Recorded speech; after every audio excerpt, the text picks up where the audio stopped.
السلام عليكم طلاب تالتة إعدادي، عاملين إيه؟ وحشتوني جدا. عن عشق التاريخ نتحدث معكم ميس إيمان أحمد. هنشتغل النهاردة مع بعض الدرس الرابع في التاريخ، محمد علي وبناء مصر الحديثة. عرفنا المرة اللي فاتت إن محمد علي عشان يوصل لكرسي العرش قال لك لازم أتخلص من 3 صعوبات. محمد علي قال إيه؟ لازم أتخلص من 3 صعوبات قدامي، في ريزر والزعامة والممالك خانقاني. محمد علي عايز يتخلص من انجلترا عشان انجلترا بتكره حكمه، عايز يتخلص من الزعامة عشان واخدة عليه عهود ومواثيق، عايز يتخلص من المماليك لان المماليك مصدر فوضى وقلق. وكمان عرفنا ان انجلترا خدت طريقتين عشان تتخلص هي كمان من محمد علي: الاقناع والتهديد. الاقناع والتهديد، بتقنع السلطان العثماني ان يعزل محمد علي ويعين مكانه الالفي. ما نفعش الموضوع الإقناع، عملت أسلوب التهديد إن هي بعتت حملة فريزر لمصر. ليه؟ عشان تعزل محمد علي وتعين محمد الألفي وتحتل مصر. لكن قدرنا إحنا كزعامة شعبية مقاومة أهل رشيد وحماد بزعامة عمر مكرم إن إحنا نتخلص من حملة فريزر. طيب، محمد علي عاوز يتخلص من الزعامة الشعبية عشان واخدين عليه عهود ومواثيق. عمل مع الزعامة الشعبية إيه؟ قال لي إن هو عزل ونفى. عزل ونفى. عزل عمر مكرم وداه، عزل عمر مكرم من منصبه، منصب كبير الأشراف، ونفاه وداه دمياط. عزله من منصب كبير الأشراف ونفاه وداه دمياط.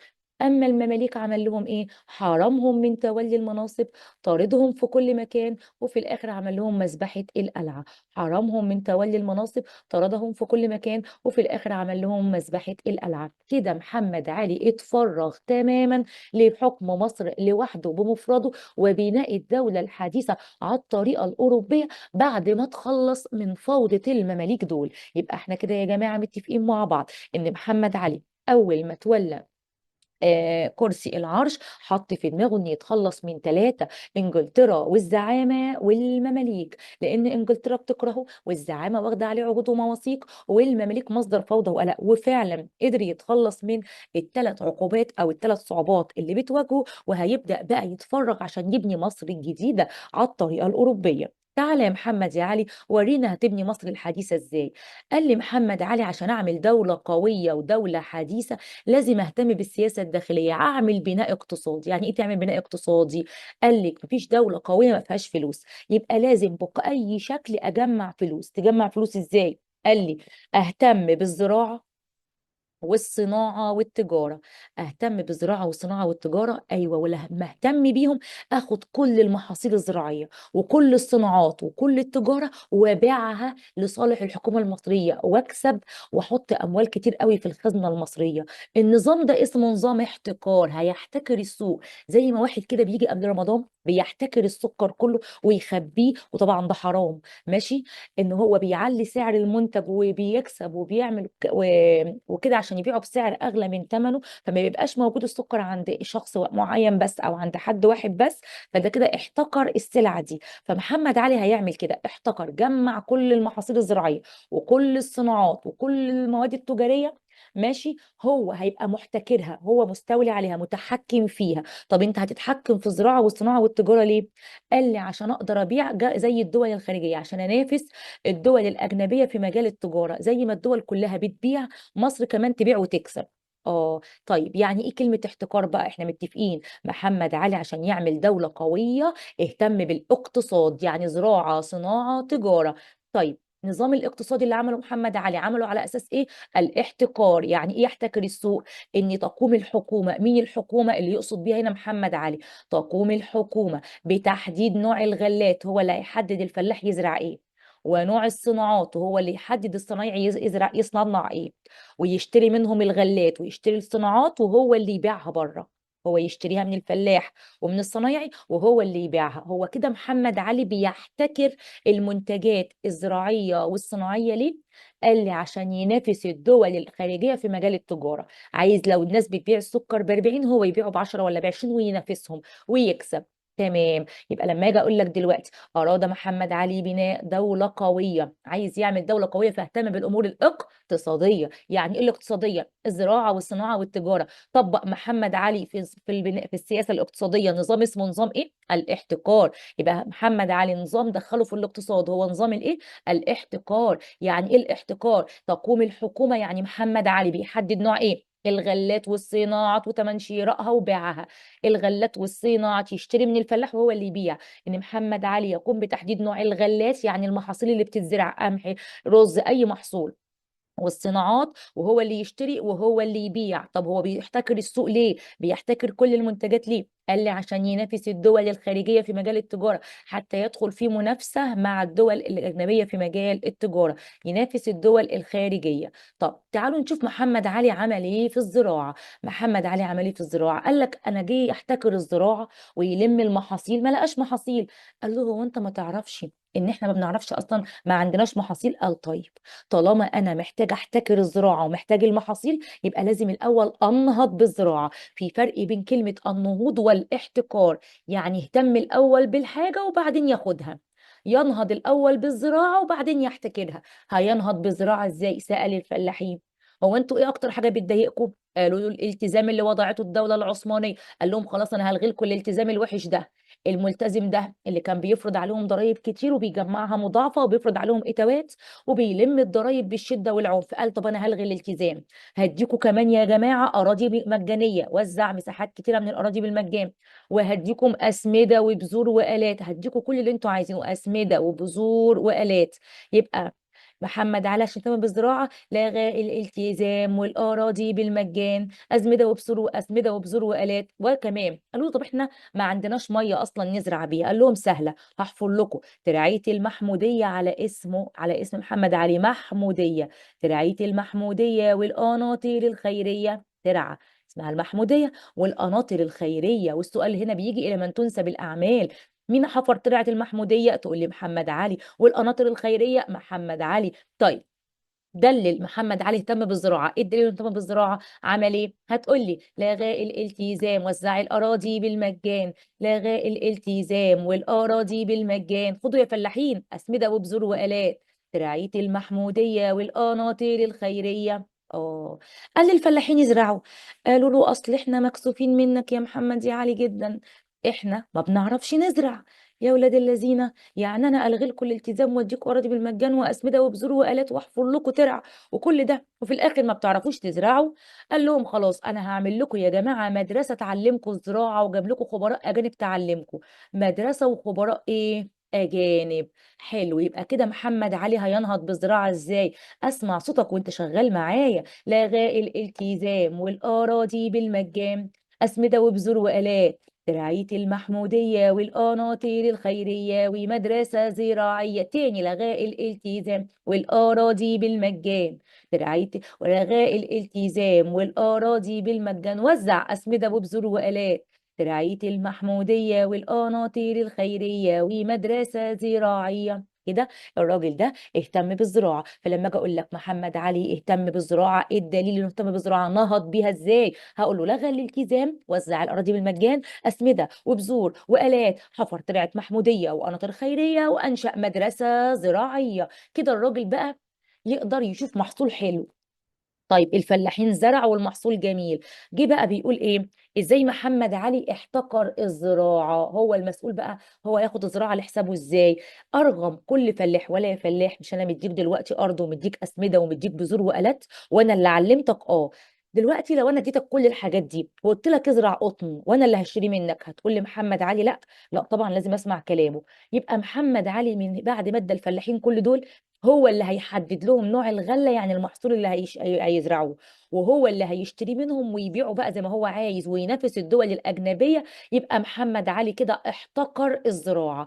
هو بيحدد نوع الغله، يعني المحصول اللي هيتزرع، وهو اللي بيشتريه من الفلاحين ويبيعه بره. هو احتكر كده الزراعه ليه؟ عشان ينافس الدول الخارجيه في مجال التجاره، يدخل في منافسه تجاريه مع الدول الاوروبيه. يبقى عشان ينافس الدول الاوروبيه في التجاره. طيب يبقى احنا كده يا جماعه عرفنا يعني ايه كلمه النهوض بالزراعه ويعني ايه احتكر الزراعه. الكلمتين غير بعض، النهوض حاجه والاحتكار حاجه. النهوض يعني اهتم بالزراعة ازاي، احتكرها يعني سيطر عليها ازاي. خلاص. تاني. طيب يبقى نقول لك دلوقتي محمد علي ازاي اهتم بالزراعة، لغى ايه، لغى الالتزام والاراضي بالمجان، اسمده وبذور والات، ترعية المحمودية والقناطر الخيرية ومدرسة زراعية. طب يحتكر الزراعة ازاي، حدد نوع الغلات وتمن شرائها وبيعها، بيحدد للفلاح يزرع ايه وهو اللي يشتري منه المحصول وهو اللي يبيعه. طيب الصناعة، محمد علي يا جماعة زي ما طور الزراعة عايز يهتم بالصناعة. هيعمل ايه، انا واحد مهتم بالصناعة اكيد مش هفتح مطعم، امال هتفتح ايه، فتح مصانع حكومية والصبية بأجور رمزية، ترجم كتب صناعية. قلت ايه، فتح مصانع حكومية. قال لك المصنع بتاع الحكومة مصنع ايه، سكر وورق وغزل ونسيج، غزل وناسك سكر ورق، غزل وناسك سكر ورق. من اهم المصانع الحكومية اللي انشاها محمد علي مصانع ايه، هتقول لي الغزل والنسيج والسكر والورق، غزل وناسك سكر ورق. طب المصنع محتاج عمال ومحمد علي مش عايز يدفع. قال ايه، قال لشيخ الحاره يا جماعه اي حد فيكم يلاقي عيل صغير 12 13 سنه كده يجي يشتغل عندي في المصنع. هيجمع الصبيان الصغيرين يشغلهم في المصنع باجور رمزيه. ليه، قال لك يقول لولي الامر ايه، هات ابنك يتعلم له صنعه عندي في المصنع وفي نفس الوقت ياخد اجرته. يبقى كده محمد علي ناصح، علم العيال الصغيره وكمان اداهم اجره، وبرضه الاجره رمزيه صغيره. يبقى كده يعتبر المصنع بالنسبه لنا مكان للتعليم ومكان بيطلع لي منتجات. يبقى المصنع بالنسبة لنا بقى ليه أهمية اقتصادية بيطلع منتجات، وأهمية اجتماعية بيعلم الولاد. يبقى المصنع بقى ليه أهمية اقتصادية واهميه اجتماعيه عشان التعليم. طيب انا دلوقتي فتحت المصنع وجبت العيله الصغيره تشتغل في المصنع، محتاج مين بقى، محتاج ان انا اي كتاب خاص بالصناعه يترجم، كتاب باللغه الفرنسيه زي الكتالوج كده اللي بيجي مع اي آلة او اي مكنه او اي تلاجة او اي غسالة، الكتالوج بتاعها. اي يا جماعه اي حد معاه كتاب خاص، كتاب خارجي، اي كتاب مكتوب باي لغه ويترجمه، ده برافو عليه جدا. تشجع الناس انها تترجم الكتب الخاصة بالصناعة، الخاصة بالصناعة. تعالى يا محمد يا علي، انت اهتميت بالصناعة ازاي، انا اهتميت بالصناعة طب قول لي اهتميت بيها ازاي. قال لي عمل مصانع حكومية والصبية بأجور رمزية، ترجم كتب صناعية. عمل ايه، عمل مصانع حكومية والصبية بأجور رمزية، ترجم كتب صناعية. المصانع اللي عملها محمد علي، غزل وناسك سكر ورق، غزل وناسك سكر ورق، غزل وناسك سكر ورق. تمام. الراجل ده كده اهتم بالصناعة لما فتح مصانع حكومية، شغل الصبية بأجور رمزية وترجم الكتب الصناعية. هيحتكر الصناعة ازاي، انا يا جماعة فتحت لكم مصنع، هدي الصناع مادة خام واخدها منتجات، اديك مثلا طماطم واخدها منك صلصة، اديك جلود واديك مثلا حبة جلد حيوانات واخدها منك جزم وشرط، اديك حبه قماش واخدهم منك متفصلين هدوم. يبقى ادى الصناع الماده الخام وخدها منهم منتجات مصنعه، اداله ماده خام مش متصنعه وخد منهم مواد مصنعه. يبقى ده كده اسمه احتكار الصناعه. ادى الصناع الماده الخام وخدها منهم منتجات، ادى الصناع الماده الخام وخدها منهم منتجات. كده محمد علي طور الصناعة وبعدين احتكرها. في فرق بين كلمة النهوض بالصناعة واحتكار الصناعة. ينهض بيها يعني هيهتم بيها، هتقول لي فتح مصانع حكومية والصبية بأجور رمزية، ترجم كتب صناعية. هياخد الصناعة لحسابه ازاي، احتكار الصناعة بقى، ادى الصناع مادة خام وخدها منهم منتجات. التجارة، طالما الزراعة والصناعة مزدهرين يبقى التجارة كانت مزدهرة. يلا يا محمد يا علي احتكر التجارة على طول، انت مش محتاج تهتمي بيها. هيحتكر التجارة ازاي، قال لك بقى جمع محمد علي كل الغلات يعني كل المحاصيل، وجمع كل الصناعات اللي اتصنعت، حطها جوه مخزن الدولة كده وقفل عليها بالترباس. ايه، محمد علي جمع كل الغلات وكل الصناعات، حطاها في المخازن، باعها جوه مصر للأجانب اللي معاهم فلوس، وخد الحاجات دي باعها بره مصر للدول الأوروبية عشان يكسب ويدخل الفلوس في الخزنة المصرية. يبقى كده محمد علي عمل احتكار للتجارة وقال للناس ايه، انا بقى ممنوع اي حد يشتري اي حاجة من بره الا محمد علي، وانا مش هشتري، محمد علي هيبيع بس.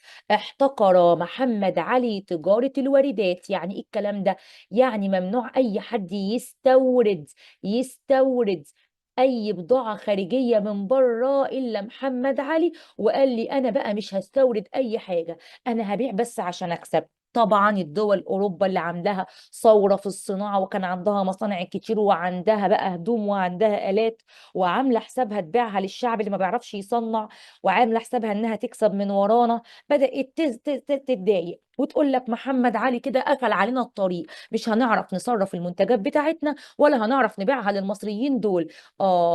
ليه؟ لان محمد علي رفض تماما ان اي منتج خارجي يدخل مصر، فاحتكر تجاره الواردات، ممنوع اي حد يستورد بضاعه الا محمد علي، وهو قال انا مش هشتري، انا هبيع بس. يبقى لما اجي اقول لك التجارة يا جماعة كانت مزدهرة ليه؟ أقول له عشان الزراعة ازدهرت والصناعة، يبقى التجارة كانت مزدهرة عشان الزراعة والصناعة كويسين، فراح محتكرها على طول. عمل ايه؟ جمع كل الغلات وكل الصناعات، حطها في المخازن، باعها جوه مصر للأجانب، وباعها بره مصر لحساب الحكومة المصرية، تتحط في الخزنة المصرية الأموال. احتكر محمد علي تجارة نقط، أو اللي احتكر تجارة الواردات، ما حدش بيستورد إلا محمد علي. طب يا حبيبي، طيب خلي بالك قبل ما اخش بقى على النقل والمواصلات، تعال نشوف الحتة دي تاني. أنا النهاردة بقول محمد علي وبناء الدولة الحديثة، محمد علي عاوز يهتم ببناء دولة قوية، فلازم إن هو يهتم بالبناء الاقتصادي. عشان تعمل دولة قوية ويبقى أنت تقدر تتحكم وتدي قرارات، لازم تهتم بالاقتصاد، يعني الزراعة والصناعة والتجارة. فمحمد علي بيطبق نظام الاحتكار، يعني هو يسيطر على كل المنتجات. يعني إيه كلمة احتكار؟ وبتيجي في الامتحان ومهمة جدا حفظ. تقوم الحكومة اللي هو محمد علي بتحديد نوع الايه، نوع الغلات والصناعات وتمن شرائها وبيعها. تقوم الحكومة، الحكومة اللي هو محمد علي، بتحديد نوع الغلات والصناعات وتمن شرائها من الفلاحين والصنايعية وتمن بيعها. هو محمد علي عمل كده ليه وعمل احتكار؟ عشان ينافس الدول الخارجية في مجال التجارة، ينافس الدول الخارجية في مجال التجارة. جه يحتكر الحاجة لقاها بايظة، قال لك انهض بيها الاول وبعدين احتكرها. الزراعه عمل فيها ايه؟ هتقول لي عشان ينهض بالزراعه لغى الالتزام والاراضي بالمجان، اسمده وبذور والات، ترعيه المحموديه والقناطر الخيريه ومدرسه زراعيه. طب ياخد الزراعه ازاي بقى؟ ازاي احتكرها؟ هو اللي بيحدد نوع الغلات وتمن شرائها وبيعها، بيحدد نوع الغلات وتمن شرائها وبيعها. محمد علي هيطور الصناعه ازاي؟ عايز يهتم بالصناعه، يفتح مصانع، فتح مصانع حكومية والصبية بأجور رمزية، ترجم كتب صناعية. طيب خلي بالك ايه المصانع اللي محمد علي عملها؟ غزل وناسك سكر ورق، غزل وناسك سكر ورق. طيب ازاي يحتكر الصناعة؟ ادى الصناع المادة الخام وخدها منهم منتجات، ادى الصناع المادة الخام اللي مش متصنعة وخدها منهم منتجات مصنعة. التجارة ما كان كده كده كان فيها نهضة بسبب ازدهار الزراعة والصناعة. تعال احتكر بقى التجارة على طول، راح مجمع كل الغلات وجمع كل الصناعات وضعها في مخازن الدولة، باعها جوه مصر للأجانب وبره مصر لصالح الحكومة المصرية، واحتكر تجارة الواردات. السؤال اللي بعده بيقول لك ههتم بقى بالنقل والمواصلات. الدول الأوروبية بتقول له أو الدول الخارجية بتقول له يا محمد يا علي، يعني أنت اهتميت بالزراعة والصناعة والتجارة يا أمور ونسيت تهتم بالنقل والمواصلات؟ وقعدوا يتريقوا عليه. قال لهم صحيح، انا ما كنتش واخد بالي. انا عشان اعمل اهتم بالامور الاقتصاديه، زراعه وصناعه وتجاره، لازم كمان اهتم بالنقل والمواصلات. هتعمل ايه يعني؟ قال لي هصلح الطرق البريه، همهدها، يعني هعدل الطرق اللي احنا بنمشي عليها احنا والعربيات. عمل ايه؟ مهدي الطرق البريه، صلح الطريق البري، وعمل اسطول في الميه. اسطولين يعني سفن، سفن كتيره في البحر المتوسط والبحر الاحمر. عمل سفن كتيره في البحر المتوسط والبحر ايه الاحمر. يبقى محمد علي عشان يهتم بالنقل والمواصلات عمل ايه؟ مهد الطرق البرية وعمل اسطول في المية. مهد الطرق البرية يعني اصلح الطرق البرية وخلاها مرصوفة وكويسة، وعمل اسطولين يعني سفن كتيرة في المية في البحر المتوسط والبحر الاحمر. بس هو بيعمل الاسطول في البحر الاحمر لأعصابة القراصنة. قال لك يبقى لازم اقضي على القراصنة عصابات البحر الاول وانا بعمل الاسطول. فلما اجي اقول لك محمد علي الى من تنسب الاعمال، مين قضى على القراصنه بتوع البحر الاحمر العصابات؟ هتقول لي محمد علي. محمد علي دلل. ايه الدليل ان محمد علي اهتم بالنقل والمواصلات؟ الدليل انه عمل ايه؟ مهيد، يعني صلح، مهيد الطرق البريه وعمل اسطول في الميه. مهد الطرق البريه وعمل اسطول في الميه. اه، وقضى على القراصنه العصابات في البحر، ايه، في البحر الاحمر. وطبعا ممكن تقول لي انشا مجموعه من المواني زي الجراج كده بتاع السفن. طيب محمد علي كده بيهتم بالنقل والمواصلات عشان يخدم مشروعاته الاقتصاديه. عايزه اقول لك معلومه، ان اي مشروع محمد علي بيعمله في البلد الهدف الاساسي هو خدمه مصالح الجيش والدوله. يعني اي مصنع هيتفتح، اي زراعه هيتم زراعتها، اي صناعه، اي حاجه هتتعمل، الهدف الاساسي منها خدمه الجيش، والاسطول يوفر حاجه الجيش عشان يخدم اهدافه العسكريه. يبقى اي حاجه في البلد بتتعمل، اقتصاد او عمران، الهدف منها خدمه القوه العسكريه يعني الجيش. يبقى ادي النقل والمواصلات. محمد علي اهتم بالنقل والمواصلات، عمل ايه؟ مهيد الطرق البريه وعمل اسطول في الميه وقضى على القراصنه في البحر الاحمر. خد الموضوع ببساطه، الدرس سهل جدا. اه، البناء الاجتماعي بيقول لك ان السياسه الاقتصاديه اللي عملها محمد علي، اللي هي عملها في نظام الزراعه والصناعه والتجاره ونظام الاحتكار اللي هو عمله في الاقتصاد، اثر على طبقات المجتمع. يعني ايه؟ يعني السياسه الاقتصاديه اللي عملها محمد علي لما اهتم بالزراعه والصناعه والتجاره واحتكر المنتجات كلها، اثرت على المجتمع. إيه الدليل؟ اقول له في طبقات ظهرت وطبقات اختفت. أدى إلى ظهور طبقات واختفاء طبقات، طبقات ظهرت وطبقات اختفت. محمد علي لما عمل اهتم بالامور الاقتصاديه في البلد، الزراعه والصناعه والتجاره، ادى الى تغير في شكل المجتمع. يعني في ناس بقت غنيه جدا وناس بقت فقيره. يعني لما اجي اقول لك كده، انا عملت نظام اقتصادي جديد.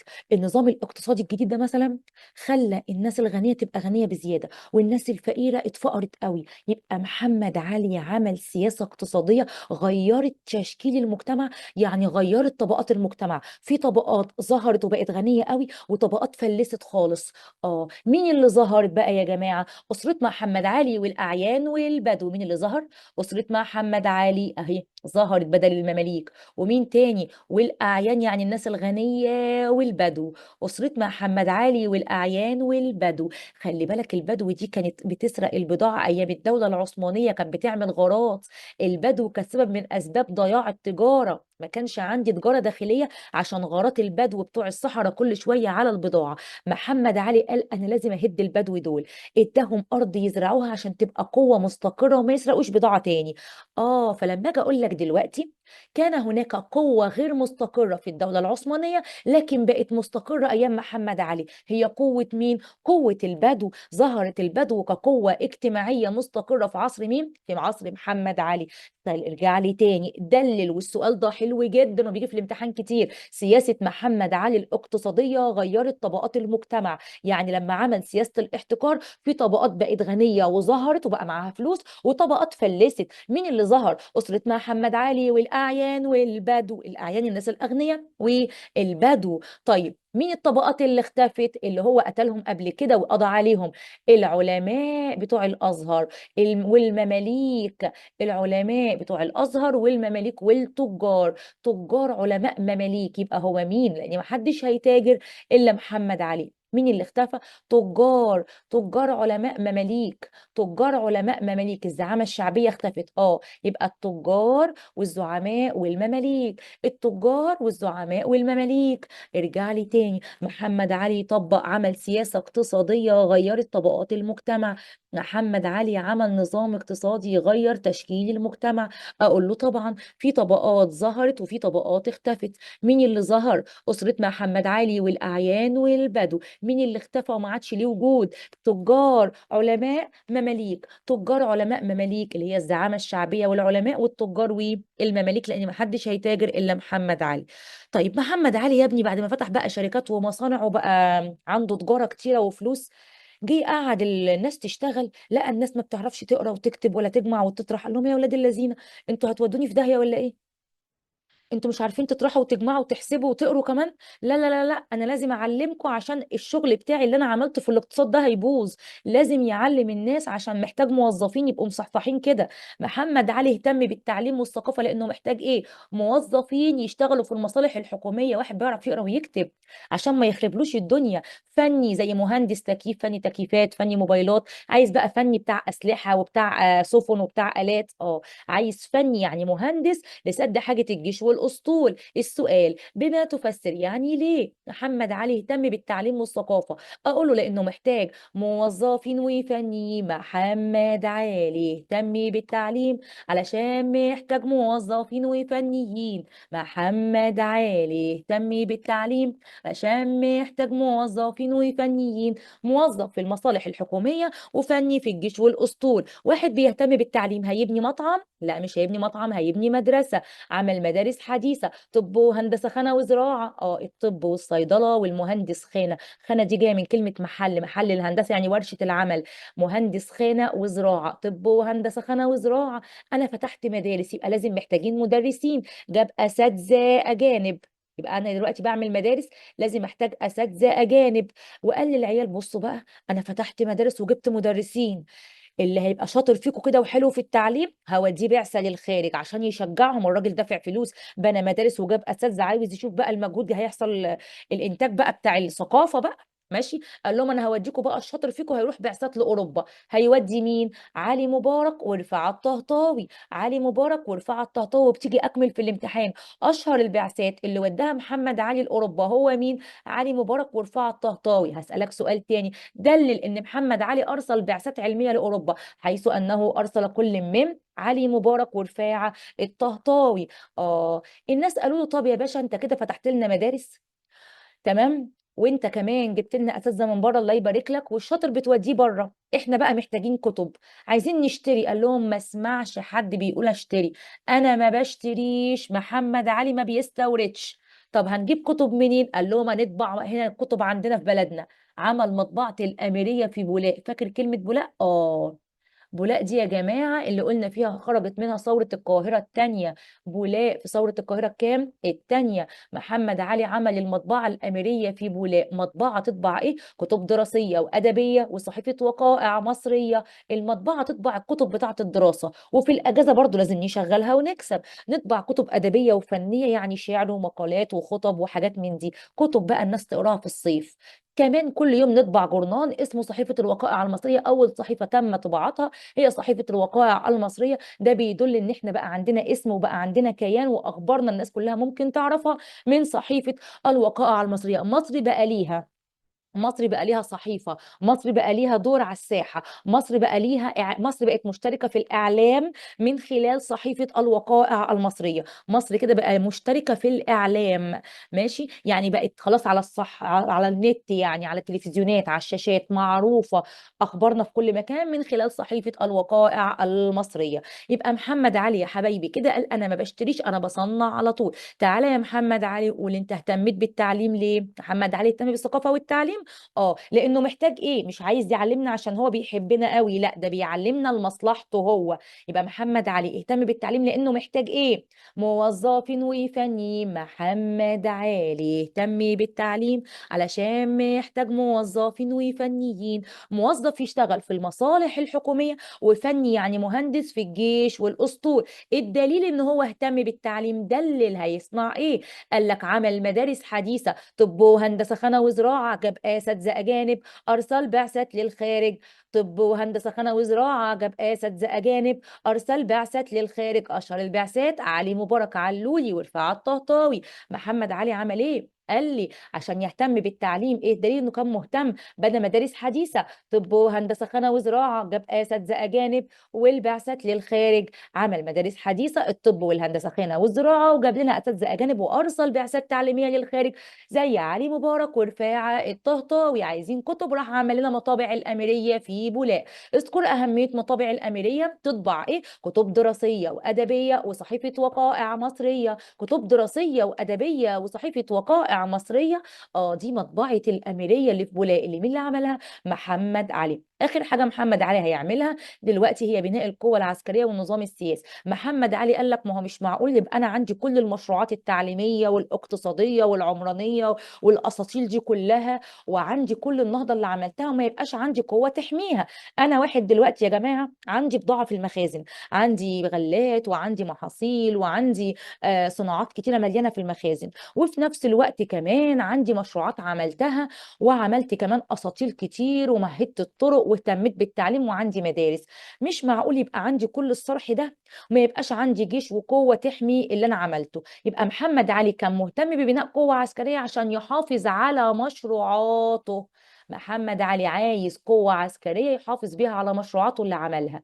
عمل 4 كلمات: ضباط، جنود، اسطول، اسلحة. عمل ايه؟ ضباط، جنود، اسطول، اسلحة. خلي بالك، انا عايزه 4 كلمات وكل واحده فيهم هقول عليها سطر. عمل ايه في الجنود؟ يعني ايه ضباط دي؟ محمد علي عشان يعمل قوه عسكريه عملها على 4 محاور او 4 خانات. قوته العسكريه 4 كلمات، اللي هي هيعمل الضباط، هيعد الضباط، وهيعمل الجنود، هيكون الجنود، وهيعمل اسطول يعني سفن كتيره، وهيعمل كمان اسلحه. اسفه عشان الخط بكتب يعني بالماوس. ضباط، جنود، اسطول، اسلحه. محمد علي هيعمل ضباط ازاي؟ هيكون الضباط ازاي؟ عمل للضباط مدرسه عسكريه في اسوان، وبتيجي في الامتحان اكمل. وجاب لهم واحد يدربهم يا جماعه ازاي يبقوا ضباط كويسين، اسمه كولونيل سيف، وده احد ضباط الحمله الفرنسيه، والسؤال ده قاتل. وبيقول لك في الامتحان: تأثر محمد علي بالحملة الفرنسية في إعداد القوة العسكرية. دلل. يا نهار أبيض، وأنا هفهم كل ده؟ أول ما يقول لك محمد علي هو بيعمل قوته العسكرية استعان بالحملة الفرنسية، ما فيش عندي إلا كولونيل سيف، لأنه استعان بأحد ضباط الحملة الفرنسية كولونيل سيف عشان يدرب الضباط المصريين. انا عايزه 3 كلمات في الضباط، حافظهم دلوقتي، احفظهم معايا: ضباط اسوان كولونيل. ضباط اسوان كولونيل. محمد علي عمل للضباط مدرسه في اسوان وجاب لهم كولونيل سيف. هم ال3 كلمات دول. يبقى اهتم محمد علي باعداد ضباط. ايه الدليل؟ عمل ايه؟ ضباط اسوان كولونيل. ضباط اسوان كولونيل. ضباط اسوان كولونيل. عمل للضباط مدرسه في اسوان وجاب لهم كولونيل سيف. بس كده. عمل للضباط مدرسه في اسوان وجاب لهم كولونيل سيف. محمد علي اتأثر بالحملة الفرنسية وهو بيعمل القوة العسكرية لأنه جاب كولونيل سيف يدربهم. ضباط أسوان كولونيل. محمد علي عمل مدرسة للضباط في أسوان وجاب لهم كولونيل سيف أحد ضباط الحملة الفرنسية يدربهم، لأنه كان مبهور بطريقة الحملة الفرنسية في حروبها. طب الجنود عمل ازاي؟ جاب جنود. محمد علي ما كانش عاوز يجند المصريين، كان خايف منهم يبقوا أقوى منه ويعملوا عليه ثورة وتمرد، فقال لك أنا هجند السودانيين أحسن. جه يجند السودانيين ويدربهم عندنا في مصر، ما استحملوش الجو عندنا لان عندنا نسبة رطوبة عالية فماتوا. فشل في تجنيد السودانيين. قال يا عم محمد ما قدامنيش الا المصريين. نجح في تجنيد المصريين اللي اثبتوا كفاءة في طاعة الاوامر والقتال. ايه؟ طاعة الاوامر والقتال. طاعة الاوامر والقتال. وهو ملتزمين جدا في التدريب وبيسمعوا الكلام وشاطرين في الحرب. السؤال: فشل محمد علي في تجنيد نقط؟ فشل في تجنيد السودانيين. طب نجح في تجنيد مين؟ المصريين. طب ما تيجي نتكلم على الجنود. جنيد السودانيين، بعدها المصريين اللي اثبتوا كفاءة في ايه؟ طاعة الاوامر والقتال. طاعة الاوامر والقتال. محمد علي جند الاول السودانيين وفشل في تجنيدهم، وبعدين جند المصريين ونجح في تجنيدهم. اثبتوا كفاءة، كانوا كفاءة جدا في طاعة الاوامر والقتال. طب هجي لك سؤال اكمل: فشل محمد علي في تجنيد نقط، فشل في تجنيد السودانيين. دلل. ايه الدليل ان محمد علي نجح في تجنيد المصريين؟ اقول له لانهم اثبتوا كفاءة في طاعة الاوامر والقتال، معنى كده ان هو نجح. كانوا كفاءة في طاعة الاوامر والتدريب والقتال. خلاص. طيب، اول حد جنده محمد علي كان مين؟ هتقول لي السودانيين. ادي 3 اسئلة بتيجي على الحتة دي. يبقى محمد علي اول حد جنده السودانيين وفشل في تجنيدهم، بعدها راح مجند المصريين ونجح في تدريبهم. ايه الدليل ان هو نجح؟ لان هم اثبتوا كفاءة في طاعة الاوامر والقتال. طاعة الاوامر والقتال. الاسطول يعني السفن. محمد علي عمل سفن كتيرة في البحر. اسطول يعني مجموعة كبيرة من السفن. ماشي. عمل مصنع ترسانة يعني مصنع. أسس محمد علي ترسانة بحرية لصناعة السفن. فين؟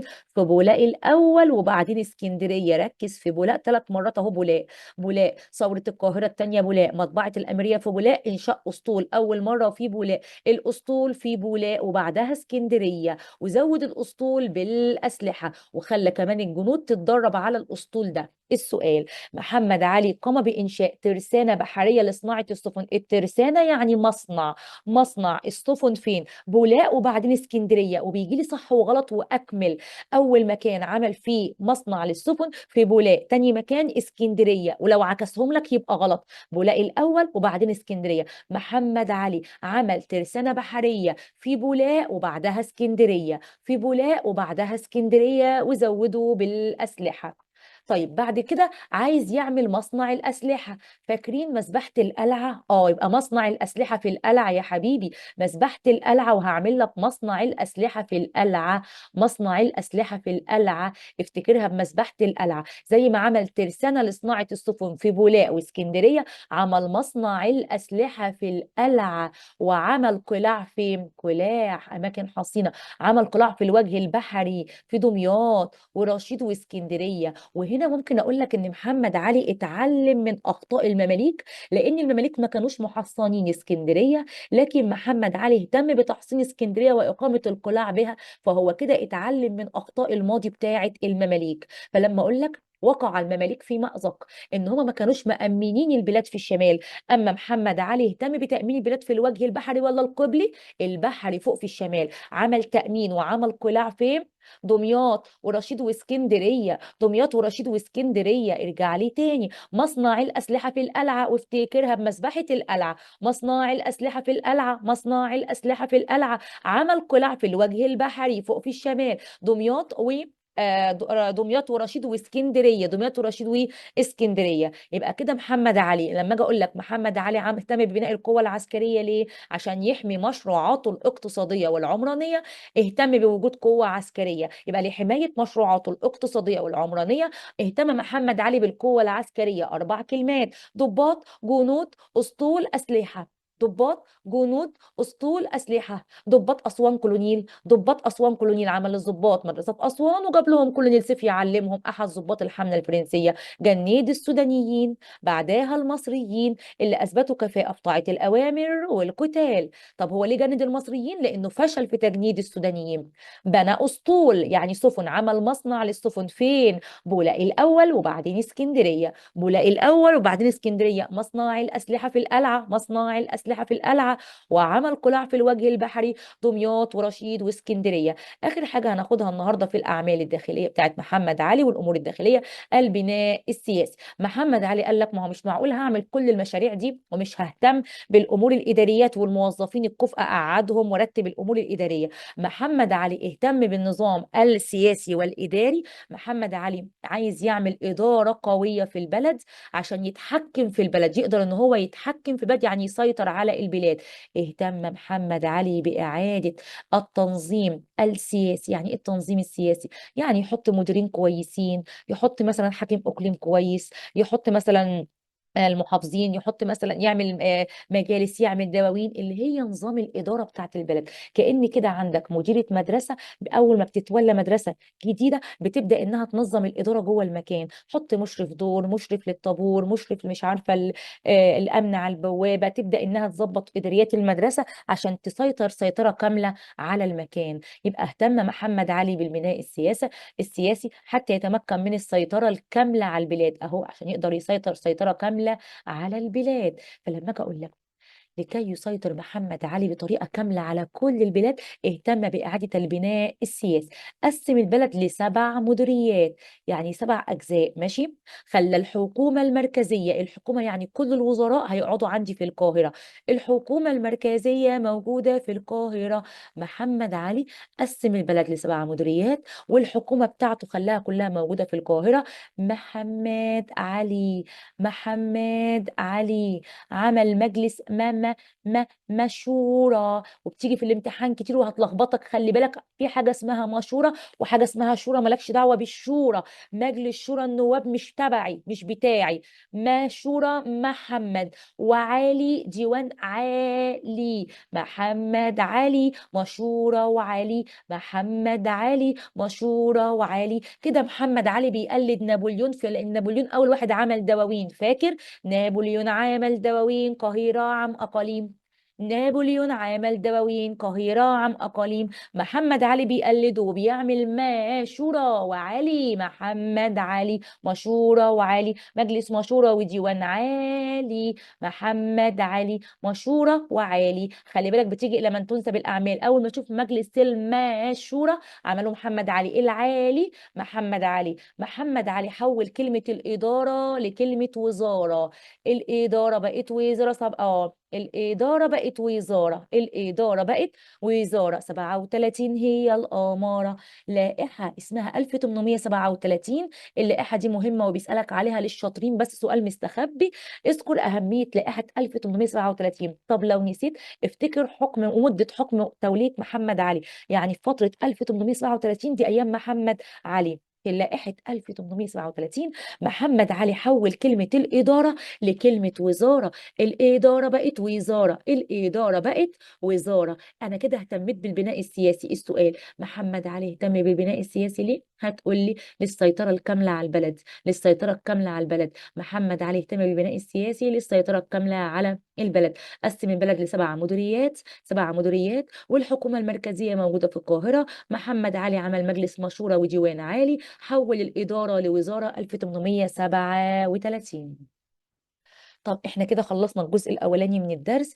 خليكم فاكرين، ركزوا معايا الدقيقتين دول بس وذاكروا الجزء ده كويس قوي، عشان المره الجايه هناخد الاعمال الخارجيه بتاعت محمد علي وحروبه الخارجيه. قلت لك محمد علي وبناء الدوله الحديثه. محمد علي عاوز يعمل دوله قويه، فاهتم بالبناء الاقتصادي، زراعه صناعه تجاره، طبق نظام الاحتكار. تقوم الحكومه بتحديد نوع الغلات والصناعات وثمن شرائها وبيعها. انت بتحتكر البضاعه ليه؟ قال لك عشان ينافس الدول الاجنبيه في التجاره. هينهض بالحاجة وبعدين يحتكرها. ازاي ينهض؟ بالزراعة. لغى الالتزام والأراضي بالمجان. أسمدة وبذور وآلات. ترعية المحمودية والقناطر الخيرية ومدرسة زراعية. احتكرها ازاي؟ حدد نوع الغلات وتمن شرائها وبيعها. الصناعة. فتح مصانع حكومية والصبية بأجور رمزية. ترجم كتب صناعية. احتكر الصناعة ازاي بقى؟ ادى الصناع المادة الخام وخدها منهم منتجات. التجارة كانت مزدهرة فهحتكرها على طول. جمع كل الغلات وكل الصناعات وضعها في مخازن الدولة. باعها جوه مصر للأجانب، بره مصر للحكومة تبع لحساب الحكومة المصرية. احتكر محمد علي تجارة الواردات. محمد علي اهتم بالنقل والمواصلات، مهد الطرق البرية وعمل أسطول في المية وقضى على القراصنة في البحر الأحمر. محمد علي السياسة الاقتصادية اللي عملها أثرت في طبقات المجتمع. في طبقات ظهرت وطبقات اختفت، والسؤال ده مهم قوي. مين ظهر؟ أسرة محمد علي والأعيان والبدو. مين اختفى؟ هتقول لي مماليك زعماء تجار. مماليك زعماء تجار. مماليك زعماء تجار. اهتم بالتعليم محمد علي لانه محتاج موظفين وفنيين. موظف يشتغل في الحكومه، فني في الجيش والاسطول. محمد علي انشا مدارس ايه عشان يهتم بالتعليم؟ فتح مدارس حديثه، طب وهندسه خانه وزراعه. جاب اساتذه اجانب، ارسل بعثات للخارج. مدارس جديده، اساتذه اجانب، ارسل بعثات للخارج. وخلي بالك دول حفظ صم. علي مبارك ورفاعه الطهطاوي. كمان عمل مطابع الأميرية عشان تطبع كتب دراسية وأدبية وصحيفة وقائع مصرية. محمد علي يا جماعة عايز يهتم ببناء القوة العسكرية عشان يحمي مشروعاته. عمل للضباط أسوان كولونيل. ضباط أسوان كولونيل. جنيد السودانيين، بعدها المصريين. أسطول في بولاق، وبعدين اسكندرية. مصنع الأسلحة في القلعة وقلاع في الوجه البحري. محمد علي كمان يهتم بالبناء السياسي عشان يسيطر سيطرة كاملة على البلد. قسم البلد لسبع مديريات. الحكومة المركزية موجودة في القاهرة. مشورة علي مشورة علي. أنشأ محمد علي مجالس ودواوين زي نابليون. عمل مشورة وعالي. صور. خلي بالك إن محمد علي حول الإدارة لكلمة وزارة. لائحة 37 هي الإمارة. وأشوفكم على خير في الجزء الثاني من محمد علي وبناء الدولة الحديثة. والسلام عليكم.